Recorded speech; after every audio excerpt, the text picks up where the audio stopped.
KPBS On Demand is supported by Splatero, helping homeowners pay off debt or for home improvements by offering streamlined access to your home's equity with no additional monthly payments or new debt. Splatero provides a lump sum payment in exchange for a share of your home's future value. Learn more at splatero.com.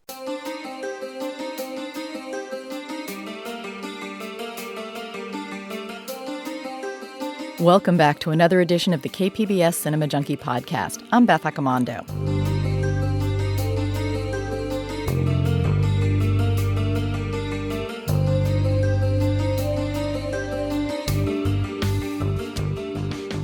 John Carpenter celebrated his 69th birthday on January 16th, so it's the perfect time to pay tribute to the filmmaker and launch a film series dedicated to his work.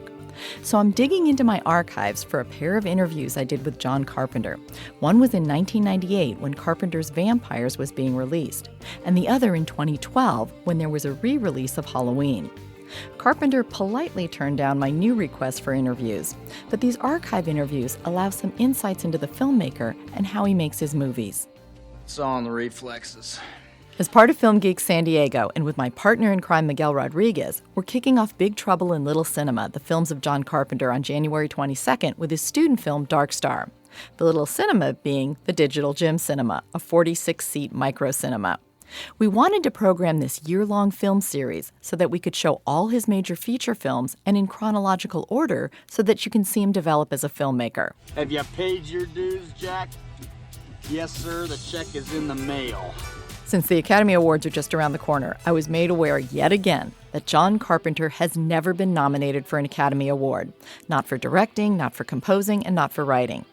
That might not be of any importance to those of us who admire and love his work, but the Oscars are the awards of the industry, and it's a shame. No, it's a crime that Hollywood has not shown more respect and appreciation for a filmmaker who knows his craft as well as such predecessors as Howard Hawks and John Ford. Carpenter is every bit the craftsman that those veteran studio directors were, but he's also an iconoclastic artist who represents a generation of directors that cut their teeth in the 1970s.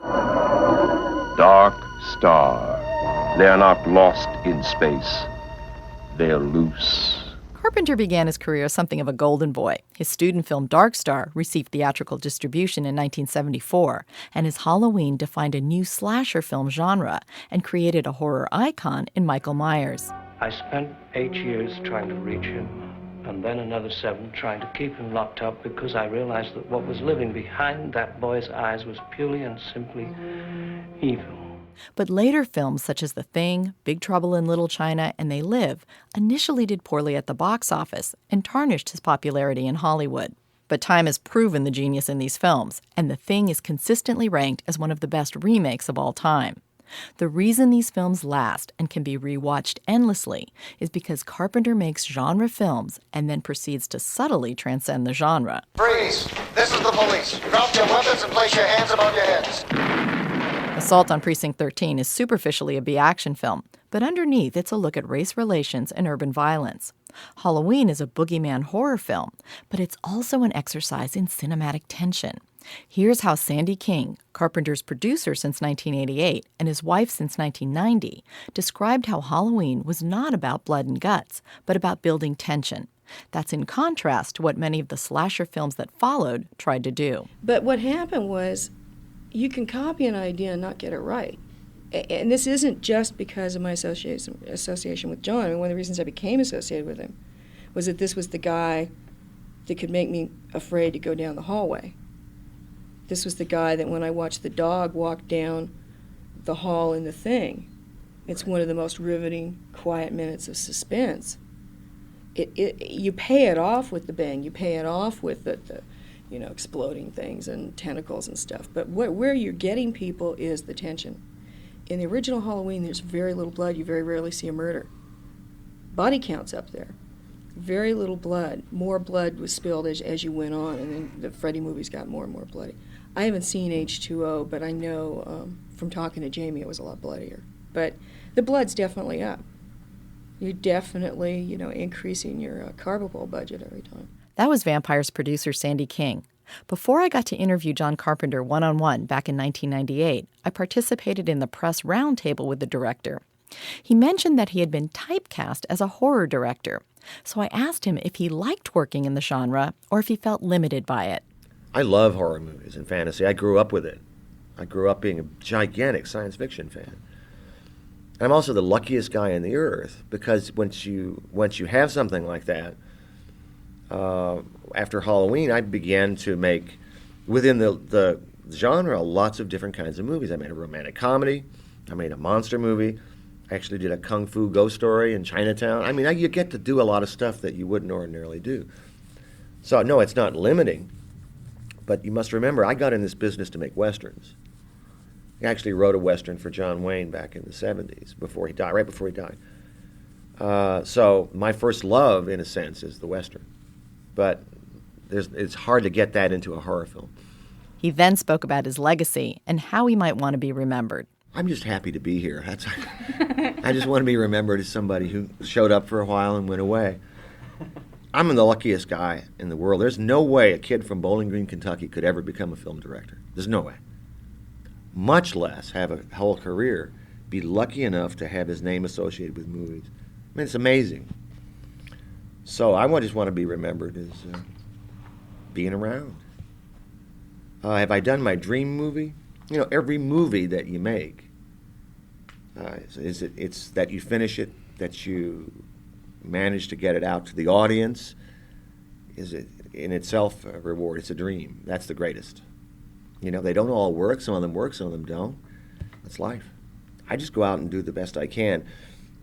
It's funny, when I was in film school, you know, everybody in the class wanted to be a director. That's where you make the movie. There were 99 of us sitting in these seats, and the teacher came in and said, maybe one of you will make it. Maybe one of you will be lucky enough to have the opportunity to actually direct a movie. And all of us in the room thought, no, of course it's going to be me. Of course it's going to be me. I didn't realize how much luck has to do with it, to being in the right place at the right time. All you can really do is prepare yourself for it, be ready for the opportunity when it comes, and you just have to have great luck. I had a lot of luck because I've managed to, for the most part, make my own films. They're my movies. They are my vision, right or wrong, like them or not. A lot of them have my soundtracks. I've written a bunch of them. They're the way I see this story. And that in itself is something that you fight for. Then there was one of those awkward moments at a press roundtable where you hear a question that kind of makes you wince. So although the question was lame from one of the other reporters, Carpenter gave the perfect answer. Would you, if you had to choose one over the other, content versus style, could you... Wait a minute, don't answer that yet. Okay. Content versus style. Content versus style. Which is most important? Yes. It's all the same. Movie is content and style. You can't separate them. Movies are the sum of their parts. Content and style is in every film has that. Now, your choices are what's interesting. I want to do this story. This is the content of this story. I want to do this. And this is the style I'm going to approach it in. You can evaluate a director on those choices.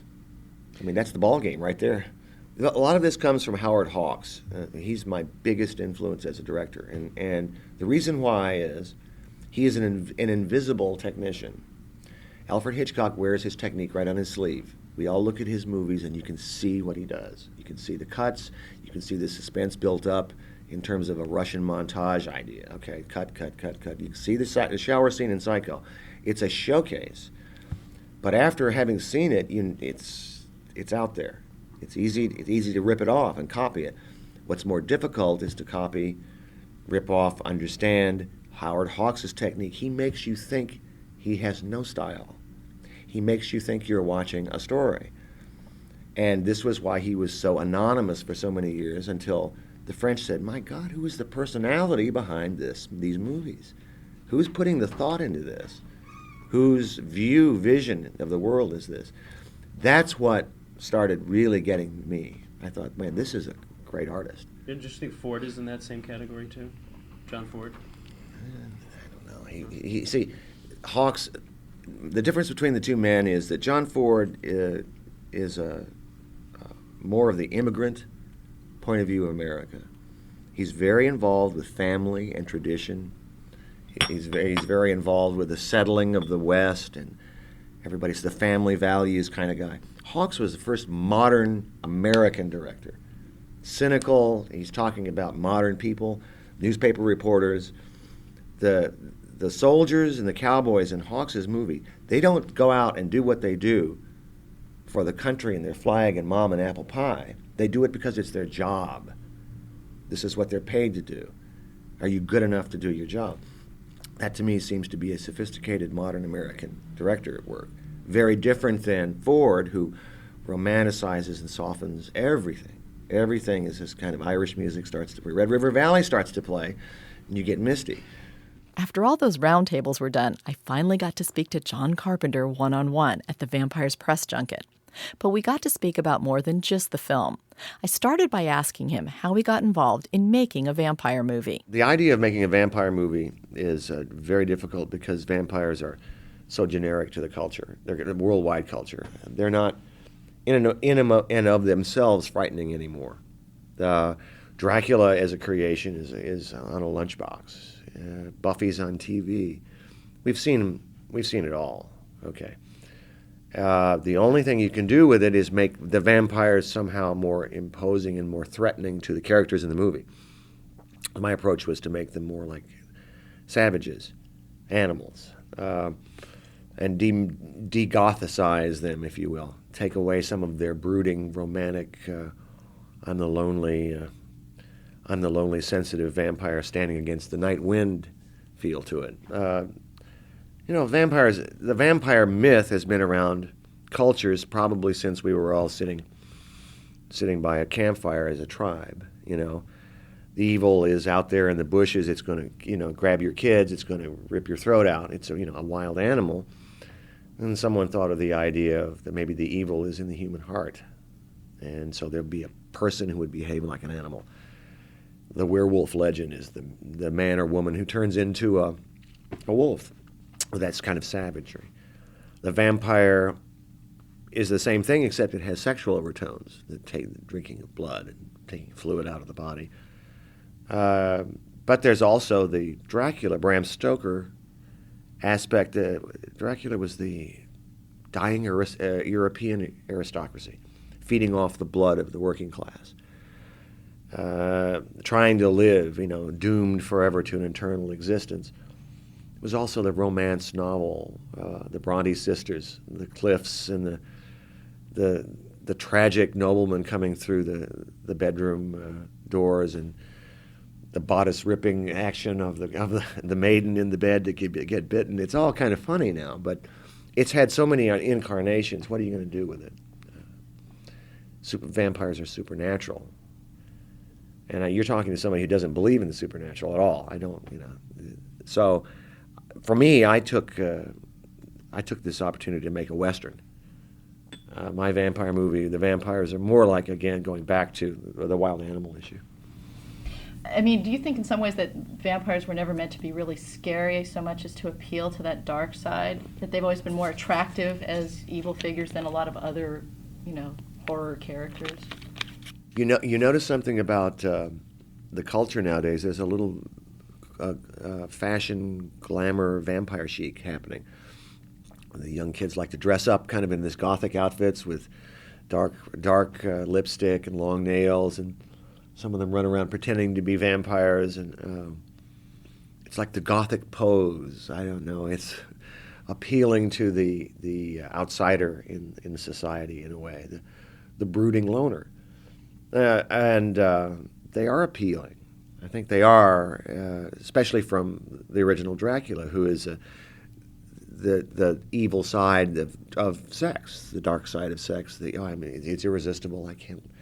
I can't resist you. Here you come with those big teeth of yours.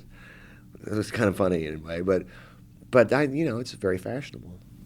What seems to be different in your film and also in Blade, and I think it started possibly back in Rabid, is the notion of the vampirism as a virus. Is this something that's more contemporary, to give it kind of a more contemporary feel in post-AIDS kind of? generation? Well, certainly in Rabid, the viral issue was playing out. I think that's a convenient. I think that a virus is a convenient modern explanation for something that originally was a supernatural issue. Supernatural is harder and harder to sell. When it's done well, like The Exorcist, which is basically a supernatural horror movie, it's done so that it allows the cynics in the audience, the skeptics, to say, oh, okay, well, still.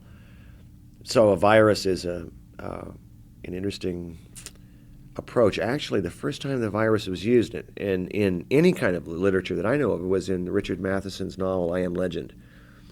He's the man. The man is the last man on Earth, and everybody's a vampire from a virus. That's where I kind of got my inspiration. Do you think that also helps to make it maybe more scary for contemporary audiences? I suppose.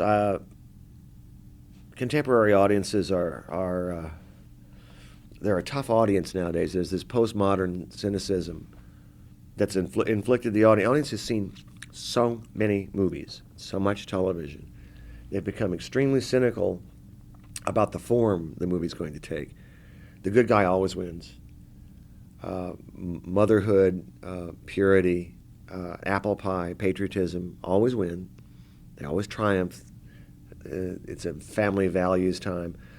When you're shown this over and over and over again on television and in the movies, you grow up with a cynicism about what you're watching. Chinatown wouldn't work today. They would never let you do it. They'd never let you end a movie like that. The audience would come out.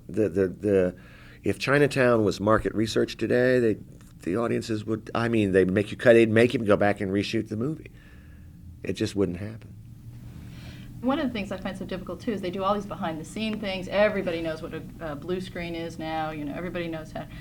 So how do you go into a film to try and scare an audience? There are only two movie techniques that exist in the world. There hasn't been another one invented. Either Russian montage or German expressionism. Russian montage was first, glimpsed in the battle, the Odessa Steppe sequence in the Battle of Potemkin. Hitchcock uses it. Now everybody uses it. Commercials. It is the fast cuts, fast editing, sometimes unrelated shots, inserts, close-ups, wide shots. If you cut them together with enough tempo, they will cause excitement in the audience regardless of content. Doesn't matter what the content is, the audience is being stimulated by the images. Well, if you do that enough in a commercial on television, so you're selling, toothpaste or something, everything is hyped like this. More difficult to do and more, disturbing is German expressionism, meaning that it's quiet. There are wider shots. It's melancholy, and out of this melancholy, when you have something that jumps out and scares you, it's utterly more terrifying. See, the only thing about scaring people, in a movie sense, it's putting you in an anxiety situation. It's not scaring you; it's making you anxious. In Psycho, perfect example.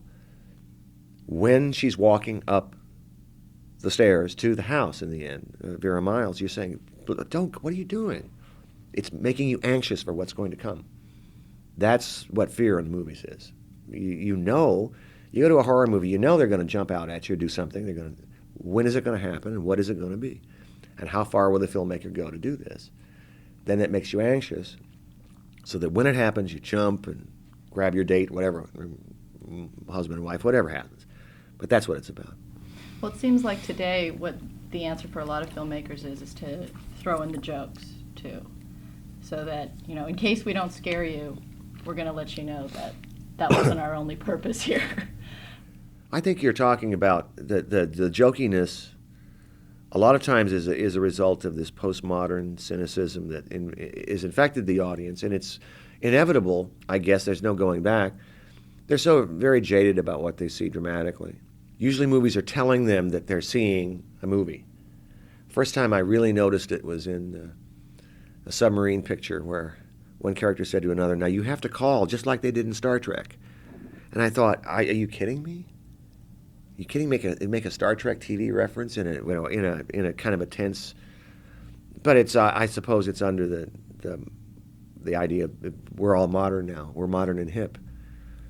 And then there is a general disdain for as much as there's a love of celebrity, a need. If everyone is a celebrity now, and everyone has an opinion. So that's breeding a contempt of movies and people in movies. And the audience is very contemptuous of us Hollywood folk. They'd love to see us fall and rise, we know we build our gods up and we tear them down. They're also contemptuous that they think that we all sit around making all this money and just turning out trash for them. It's a terrible situation. The relationship between audience and filmmakers, Hollywood, is not good. One thing I thought was interesting is when I saw H2O.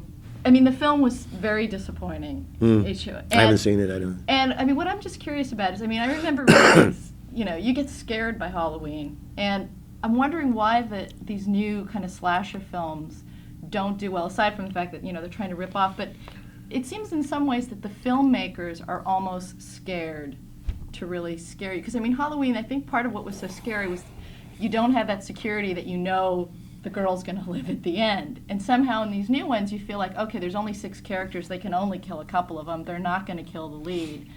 Do you think filmmakers are kind of scared to break some of those kind of rules? Well, I think there are 2 reasons why truly scary movies are not coming out. First of all, everything is so formulaic in Hollywood. There's a horror formula too. Slasher movies have begun to follow this horror formula. You can tell there are going to be a bunch of victims, and you can kind of pick out who they're going to be, and the audience is so far ahead. But I think the big problem is not that. It's not the form. It's the content. I think some people don't want to get into the darkness as directors, as writers, as artists. They just don't want to go there. To be truly conversant in that, I think you have to have brushed up against a little bit of human evil in your life, and to be able to make a movie about it.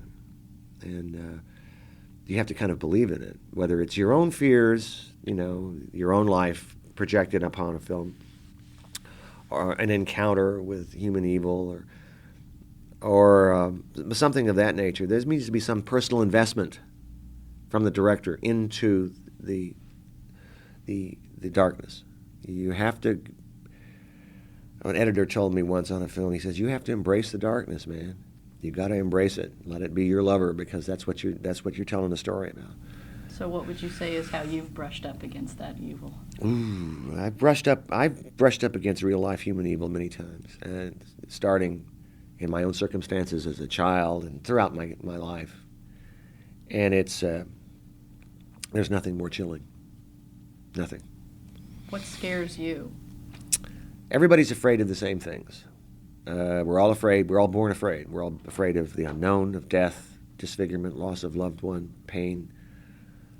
Everyone feels them, so it's easy to generate that kind of fear in an audience, because they're going to associate with that. Primarily death.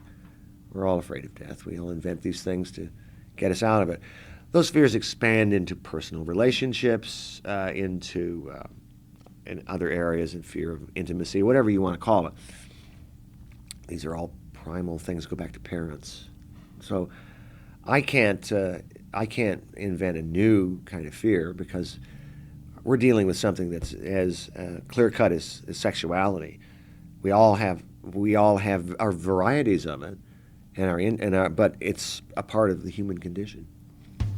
Now, are you a fan of vampire films? I mean, how do you see your film kind of fitting into the genre? I mean, what have you liked in the past in the vampire genre, and how do you see your film fitting? I'm a Western fan. I love Westerns, okay? I think my biggest nightmare would be stuck in a Gothic costume picture, Edwardian outfits and English accents and candles down a hallway. I wouldn't know what to do. But to be able to take the vampire genre, so to speak, and reset it in a Western setting, making it more like a cowboy movie. Now I can handle that. And by de-romanticizing the vampires and making them, again, savage creatures that are coming after you, and making the slayers as savage as the vampires, you're down to the kind of level that I enjoy. You're giving me the axe. Oh, boy. Cool, thanks. I just wanted to ask real quick, what kind of a script did you write for John Wayne? Was A it Western. Was it a classic kind of Wayne? Yeah, Blood River was the name of it. Yeah, that was a cool script.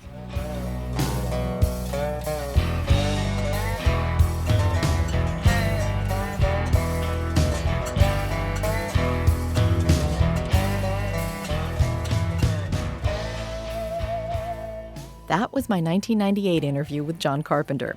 I got him in a slightly more reflective mood when I spoke to him by phone in 2012 when Halloween was being re-released. In 1978, Michael Myers redefined terror and became the face of Halloween.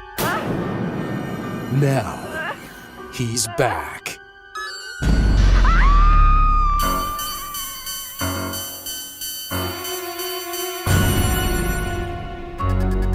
The terrifying classic returns to theaters beginning October 25th. You can't kill the boogeyman.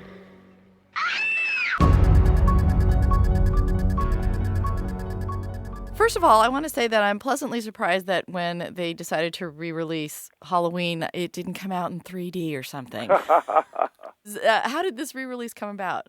Well, I have no idea, and that's the funny thing about being me. No one tells me anything. I had no idea that they were planning on this, but I'm very delighted that they're doing it. So how do you think Halloween has held up over the decades? Do you feel that it's as strong a film now or a different film in some way? I still feel like it's the same film. It came along at a particular time and place, and it had a resonance for when it came out, but the horror template has kind of remained the same since then. I think it holds up pretty well. And what do you think it was kind of responding to at the time that you made it? What do you feel that it particularly resonated for at the time of its release? I don't think that audiences had seen a movie quite like this that really didn't address the backstory of the killer, but the killer was a force of nature. And he was part human, part supernatural. And that was just something new at the time. Now there's all sorts of things like it, but then it was new. Horror started with a real focus on supernatural, in the early days, but then it kind of, like after Psycho, there was a focus more on kind of realism and like real serial killers and, kind of real dangers. And Halloween seems to kind of crossbreed those. You get the supernatural, but you also get kind of those real world elements as well. I would agree. I would totally agree. I think Psycho is the father of modern horror films. It was a turn in 1960 when that came out, and it moved away from a more theatrical feel to a more realistic feel, and it dealt with killers in the modern world. Not to compare Halloween particularly, but it dealt with evil in an ordinary place, which is your hometown, which is in the daytime. But the evil itself was almost supernatural, so it was a switch back. So what were the films that scared you when you were young? Well, when I was young, I was scared by everything. So any movie that had the least little bit in it was terrifying to me. I love the science fiction and horror movies of the 50s. The Thing from Another World, The Fly, movies like that. It just really scared me when I was a kid. But like I say, I was a real wimp. Why do you think you were such a wimp? I'm just born that way. Are you still that way? Well, I think I've calmed down a lot and not quite as afraid. I conquered some of my fears in the 80s when I got my helicopter pilot's license. Sort of faced off death a little bit. No, I'm still scared of stuff. Sure. I think we're all afraid of the same things. All humans are. We're all afraid of death. We're all afraid of loss of our loved ones or disfigurement or just loss of identity. All the things that people are afraid of worldwide I'm afraid of. That makes me an expert. Do you think that having those fears and kind of being able to face them makes you a better horror director? Oh, sure. Oh, sure. That's the whole part of it, is to be able to frame it and to understand it so it's not a mystery. Fear is not a mystery to the director. So why are people frightened of that? Well, I know why they're frightened of that, because I am. What do you think it is about horror films that are so attractive to people? I mean, we go kind of willingly into the theater knowing that we may be terrifying ourselves or giving ourselves nightmares, but we do it, and we do it so often and willingly. It's fun. It's fun. It's like going to a roller coaster ride it's just all sorts of fun. You just can't, you can't doubt how much fun it is. So, we wouldn't do it if we didn't enjoy ourselves. I think that's the whole issue. And we do enjoy ourselves in horror. Well, those of us who are fans of horror, I think, really appreciate that. And yet, it's also kind of a very malign genre where people, feel like either it's not necessary or it goes too far or, people who see it must be twisted or... Well, that's the same as rock and roll or rap music or horror movies. A lot of popular culture is that way, and a lot of popular culture's job is to push boundaries. That having been said, I think horror really appeals to the young, because they live to take chances, and they live not believing they're ever going to die or anything is going to happen to them, and they live for thrills in some ways, in some safe ways. And horror films are a real cheap, safe thrill. Now, you've worked a lot in genre films. Do you feel that by doing that, you've been kind of underappreciated or undervalued as a filmmaker? I don't know. But I've got a nice career, so I'm not going to complain about it. I don't think some people don't take me that seriously, but some do. It's really unusual. I'm a kind of a multifaceted career. I've been able to make all sorts of different kinds of movies in my years making films, and I'm just delighted by it. I couldn't have asked for anything better. Well, one of the things that I'm really excited about having Halloween back on the big screen again is that I think people forget how well you shot that film and how well you used the screen and the space. Well, I used my favorite aspect ratio, which is Panavision, and I have a great affection and love for it. But thank you. That's a great compliment. I have nothing else to say except thanks. Well, what do you like about the Panavision? Why did you think that it worked well for that particular film?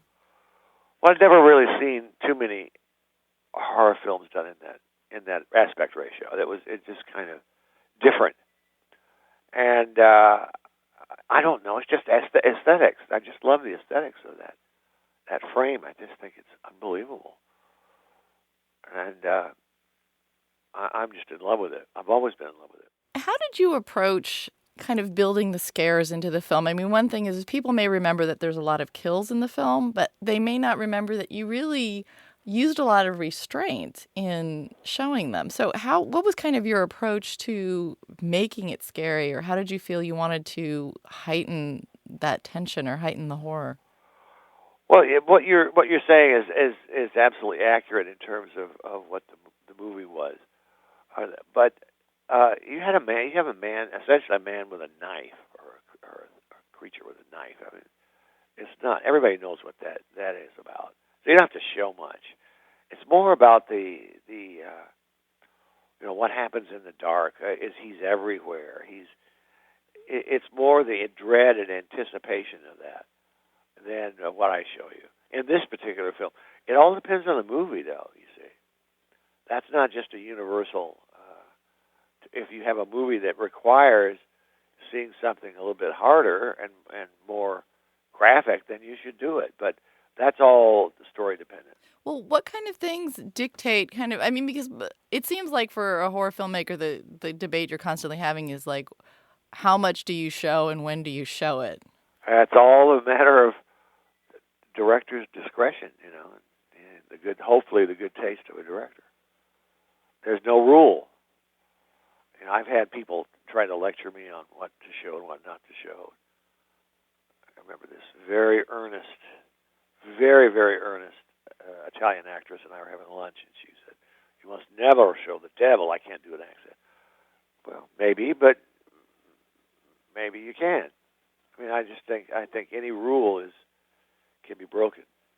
How do you feel about the impact that Halloween had on the horror genre? I mean, it seems like because it was successful and it was well received, there were a lot of films that either directly imitated it or played off of it. And how do you feel about that?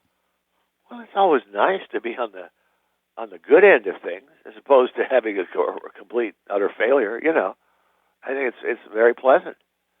I think they affect horror movies are affected mainly because producers looked at Halloween and said, "Oh, look at this! It's a really cheap film that really doesn't have much production value to it. It has a lot of sort of style to it, but we can do that and make a bunch of money."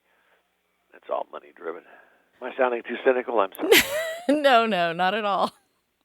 Well, I'm wondering if that kind of feeling, how that affected you over the length of your career. I mean, do you feel that you're constantly in this battle to, try to create art or try to create the films you wanted in this business environment that was really looking only at the bottom line? Well, that's movies. There's nothing we can do about that. A little bit, but I've made big budget movies. I've made little budget movies. I've made all sorts of the kinds of movies. So I'm not going to cry about it. But now there's a new low budget horror movies like Paranormal, which are essentially movies that are made for very little and it can make and have made a whole lot of money. So it still exists. It's still happening. Which of your films do you feel the most satisfied with? None. I don't watch my own movies now. I think, oh dear, why did I do that? I'm too critical. Even now, you can't go back and. No, I have no. I'm just going to see the mistakes. Oh God, why did I do that way? What's wrong with me? Why didn't I pace this faster? Whatever their criticism may be. Well, what advice would you have for filmmakers starting out who want to do horror nowadays? Well, it's both good and bad. These are hard times for filmmakers. Movies have changed a lot since I was a kid in the business and just coming into it. So I don't know that my expertise is going to be quite responsive now. It's just you just have to keep at it, and you can't let the realities of the movie business defeat you because there are many obstacles. But the road to making horror films is really there, and making movies is there. You just have to be extremely good. Who are the horror directors that you personally admire the most, or that actually make movies that scare you still? Well, I'm a fan of Dario Argento, and George Romero's work is awesome. I've always loved him. The classic old-timers like myself, well, not myself, but Tobe Hooper, George Romero, and Dario Argento. And is there anything that they have in common that you feel makes you admire them, or are they just each one unique? Each one is unique, but I know them, which is nice. We're friends, and I don't know. It's nice to survive sometimes. A survivor's club there? Well, we all feel that way, And are there any current horror films that you look to, either from the U.S. or from abroad, that particularly that you admired or that you think are kind of pushing the envelope a little bit? Well, the last film I thought really did something different was a movie called Let the Right One In, not the American remake, but I just thought it was a really reinvention of the vampire legend. We've had sort of the Twilight vampire saga, which I'm not a big fan of, but I thought that was a good movie. So you mentioned that one of the reasons you think Halloween holds up is that because there's a basic kind of formula or basic elements in horror that have remained the same. But do you feel that the filmmaking or that the approach or that the genre itself has changed in any kind of fundamental way? I don't know. I really don't know about that. Yeah, it has. I mean, everything that's come before is now freely borrowed from, but that's always been the case. I don't know. I really don't know. What kind of memories do you have of the actual making of Halloween? Was it a particularly difficult experience, or do you have good memories of the movie? It was really fun. We just had a great time. It was just a bunch of kids trying to make a movie. And it was just a blast, you know. I mean, it couldn't have been more fun. We worked real hard. We worked very intensely for 20-some-odd days, and then we had it. And I loved it. Did you have any kind of sense of the impact that it was going to have? No clue. No clue. We had no clue. Have you been pleased with the fact that, Michael Myers is still probably one of the more popular Halloween costumes? And Hell yes. Yeah, of course. It's great. And the music's still around, and, I think it's all great. Listen, it couldn't be better. Well, it could be better, but it's not. It's fine. It's great. And talk a little bit about composing that theme for Halloween. Well, that really came from my dad, who, when I was younger, taught me 5/4 time on a pair of bongos he had bought me for Christmas, just to show me something different than 4/4. That's what all I did. Really was play 4/4 time on octaves on the piano. And I had been working around that. I had been noodling around with that theme for years. Just sort of, it was just an eerie little theme, and I just decided to try it out. And did you have that in your head kind of before you started making the film, or only after? No, only after. My job as a composer is basic. By that I mean it's only about filling a need, which is some of the scenes need a score. So my job is, I'm cheap and I'm fast, and I kind of know what needs work. Do you enjoy doing that part of it? It's hard work. I don't work that hard anymore. I've worked real hard all my career. I want to take it easy. I want to have a good time in life. But that's not always possible. Do you have a current project that you're working on now? I have several things that they call in development, which means that they're in the various stages of being set up, but nothing particularly that I want to talk about, because nothing is that close. In other words, there's nothing that close to production at this moment. Do you have any kind of dream project that you... No, absolutely not. My dream project is every year is watching NBA basketball. I'm just in love with basketball. My dream project is to do as little as possible and make money. All right. Well, your fans want you to make some more films. I'm just saying. That's very kind of you. You're very nice. Well, I want to thank you for your time. Yeah, that's fun. I'm looking forward to seeing Halloween on the big screen again. It will be coming. It'll be nice. All right. And I do hope you make some more films. Thank you so much. Thank you very much. Bye-bye. Bye.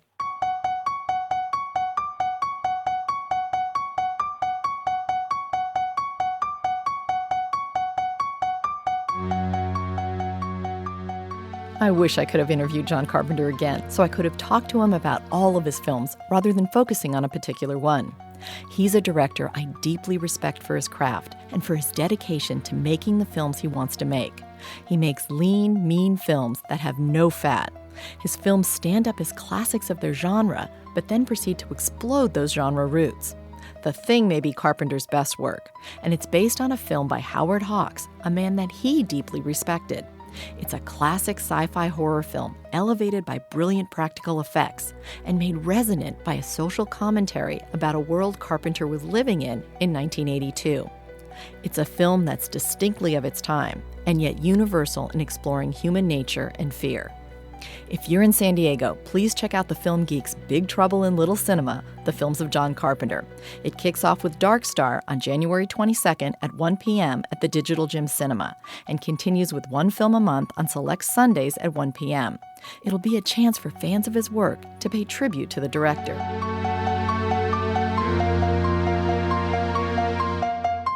Cinema Junkie is proud to be one of the co-presenters of Landmark Theater's Midnight Movies at the Ken Cinema.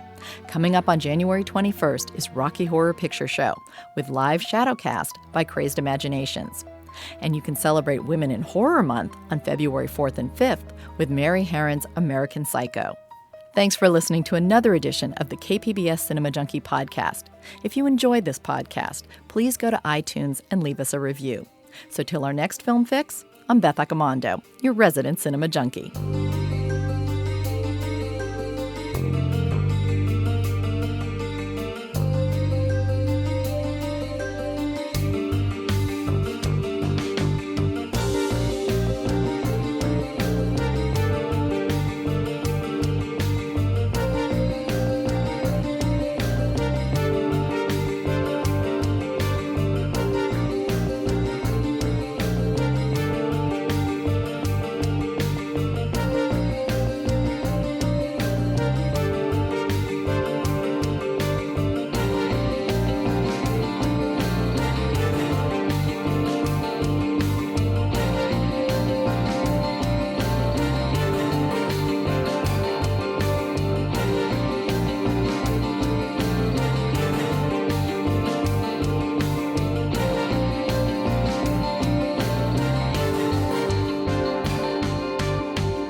KPBS On Demand is supported by Splatero, helping homeowners pay off debt by offering streamlined access to your home's equity with no additional monthly payments or new debt. Splatero provides a lump sum of payment in exchange for a share of your home's future value. Pre-qualification is available at splatero.com.